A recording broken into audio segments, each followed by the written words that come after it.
Number 11, antioxidant values. One major claim from these companies is a comparison of antioxidant value of hydrogen water versus fruit. Some may say drinking hydrogen water is the same as eating hundreds of fruits and vegetables. This claim at its root derives from using the ORAC value of fruits and vegetables and comparing it to hydrogen water. For starters, ORAC stands for oxygen radical absorbance capacity. It is a tool that is supposed to gauge the antioxidant capacity of a substance. However, the ORAC value or scale is insufficient in many cases and is currently not considered a valid method for measuring antioxidant capacity by the U.S. Department of Agriculture, meaning biomolecules or bioactive compounds in foods that exert therapeutic or protective effects have nothing to do with antioxidant capacity. Some people falsely assume that a particular food is better than another based on this measurement, which is not a significant method. We'll link a source in the description discussing why ORAC values have limitations pertaining to several reasons. Furthermore, H2 is not a conventional antioxidant anyway, nor a food. ORAC method for measuring antioxidant capacity would not be sufficient for determining H2's antioxidant-like effects. Actually, using this claim points to a lack of knowledge of knowing what H2 really is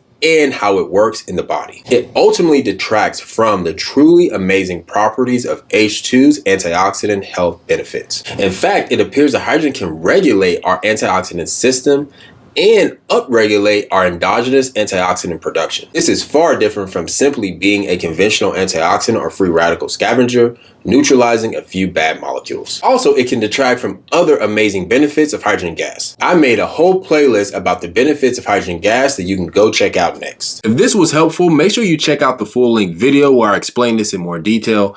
And if you want simple content on molecular hydrogen therapy, make sure you subscribe to H2 Minutes.